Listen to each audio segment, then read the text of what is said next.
Welcome back to Cord Cutting Today, where we break down some of the biggest stories happening in the world of cord cutting, including today, Major League Baseball Network, maybe the next big victim of cord cutting. We'll tell you what's happening there, what you need to know. The Roku channel is adding a ton of content, including more paid options. And Max extends its deal to keep more classic movies on its platform. These stories and a lot more coming up in a quick second. If you want to learn more about any of these stories, check out the show notes down below and in the first pinned comment. You'll find a link to each story there so you can read them for yourself and come up with your own opinions. I'd love to hear from you. If you're new here, please consider hitting that subscribe button, hitting that thumbs up. We do videos like this every Monday through Friday, including breaking news, reviews, how-tos, and so much more here at Cord Cutters News. All right, with that said, let's dive into it. All right, Major League Baseball Network has been offering buyouts, signaling possible upcoming layoffs and a restructuring. This was first reported by Puck News out there. John Orand? I apologize, dyslexic. I probably butchered that last name. My apology.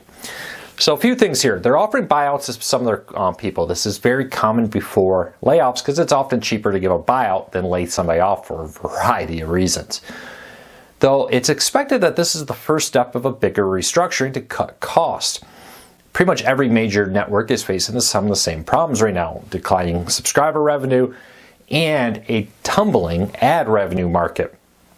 Hitting many markets out there right now with the fact that we're seeing a lot of ad revenue drop, especially after the end of the 2024 election cycle, which results in all those political ads going away. Now, we're all excited about that. No one's more excited than I am that we're not seeing 30 ads back to back. It seems like you see 4 ads for one can and 4 ads for the other, every other one. I don't know, maybe that was just my experience, it's felt like. But that means we're seeing the end of a big ad bump that a lot of networks use to keep going. Now they have to face the reality of declining ad revenue and declining subscription revenue as ad spenders are increasingly moving to streaming services. Netflix, Disney Plus, Max, all these services now offer ad-supported plans, are gobbling up the ad spots, ad revenue that would have typically gone to cable television. That puts Major League Baseball in a tough spot. It'll be interesting to see how this plays out. There's also been doubts about the future of NBA TV now into the future, how that will look with Warner Bros. Discovery losing access to that. We'll keep a close eye on it. I think many networks are about to see major changes. We already heard reports that CNN's getting ready for mass layoffs, similar issues. I don't think these are the only two that are preparing for that. I think a lot of networks kind of went through this year status quo with political ad revenue pushing up their bottom line. Now that that's over, hard decisions are being made. And while I don't think Major League Baseball Network will shut down, would not surprise me to see them dramatically cut back on original studio productions and rely more on archived old games, older content, already made documentaries, and other content to fill the void of content on the network. We'll keep a close eye on this, but leave me a comment. Do you think there's a need for a network like Major League Baseball? Leave me a comment, let me know. If you're a fan of the Roku channel and their huge library of free ad-supported content, a bunch of changes happening there. 11 new channels, including a 24/7 MMA channel and a 24/7 UFC channel. We're also seeing 24/7 The Connors and Nash Bridges being added, along with a bunch of other content, including some audio music like iHeartRadio's Radio Classics channel being added. If you want to find the full list of everything added, check out the show notes. Also, BTN Plus, the subscription service from BTN, apologize. I had sports on the mind. I apologize. Plus, Essentials, the Essential plan, will be available now through the Roku channel to subscribe, allowing you to use the Roku channel to manage subscriptions to multiple different streaming services, having all your content in one spot, not needing to bounce around between apps. Apologize, dyslexic moment. But check it out if you want to find a full list. Link in the show notes down below. Speaking of content expansions, Max is keeping a bunch of content. They're keeping a large collection of classic movies and television shows, movies with this.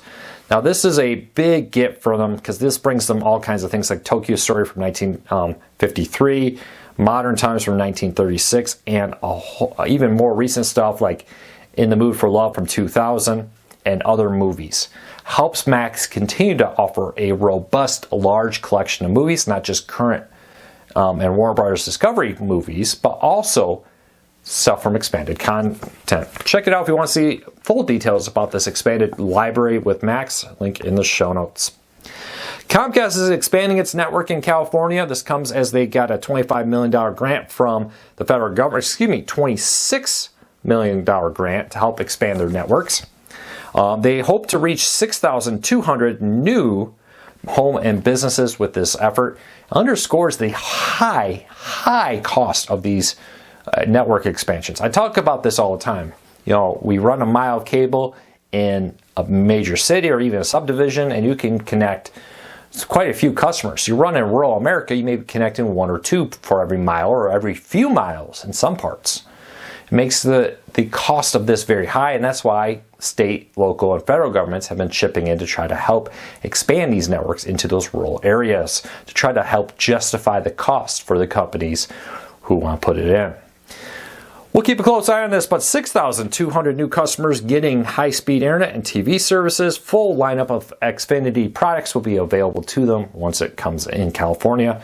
Part of a wider national strategy to expand their networks into more areas. All right, Philo is expanding its lineup of free channels, both the paid and its free service. Philo does have a free ad-supported service, including additions from Warner Brothers Discovery. This includes quite a bit of content in here. From a bunch of them cover the Motor Trend one, Mystery Worlds, crime scenes, 24/7 crime content, and more all being added on this. You also got some other stuff like Pickleball TV, World Poker Tour, and the second tennis channel all being added to expand their sports lineup with this. Philo has been investing heavily into their free ad-supported streaming service with 14 brand new channels, 11 in total. With that, 11 of them are Warner Brothers Discovery channels. You can find the full list of all of them down there. Anybody use the Philo free ad-supported streaming service? Leave me a comment. Let me know what you think of it. I want to hear from you. All right. Roku's Black Friday deals are now live. If you're looking for some early Black Friday deals, no promises these deals won't change between now and actual Black Friday sales, but some of them are pretty good, including the Roku Ultra 2024 for $79.99. Not a bad one, just 99 cents away from its lowest price ever. The Roku Streaming Stick 4K down to just $33. I can't say this is the lowest it's ever been, I'm not sure, but it's definitely one of the lowest prices it's ever been at. You got other deals out there, including the Roku Express 4K and Roku Express HD. If you can, even if you have an HD TV, I would spend that little bit extra to get the 4K version. It's a much better one with a better remote, and it prepares you if you ever upgrade your TV to one with 4K. And then in our last story of the day, Fox is unveiling its January premieres and it's what it's calling Super Week lineup of content leading up to the Super Bowl in February. Content like Hell's Kitchen's returning, 911 Lone Star gets release dates for its upcoming mid-season launch. Kitchen Nightmare Heats Up is coming. And you're also seeing from, as they get ready for the Super Bowl, Rescue High Surf launching, The Masked Sinner returns, Next Level Chef, and Super Bowl the Floor out there with that. Very interesting to see the lineup here as they continue to try to grow and stand out with this. A lot of reality cooking shows, competition shows, sports content, and more. It's a kind of just a sign of the time. I don't know. Does it surprise you? Let me know. Take a look. I got the full schedule in the show notes and in the first pinned comment down below. Well, that's it for today. I hope you all have a fantastic day. We'll be back again tomorrow with another video. Until then, take care. Be safe. Please do me a favor. Don't forget, once again, hit that subscribe button, hit that thumbs up. Thank you to the almost 5,000 of you who've done that in the last 30 days. It's a huge help to us. We're very close to 300,000. Can you help push us over? I'm hoping still by the end of the year, though reality is probably going to be in January. But until then, everybody, again, thank you so much for your support. Thank you so much for your kindness, everybody who comes, comments every day. I see you. I appreciate it. I'll talk to you all again real soon.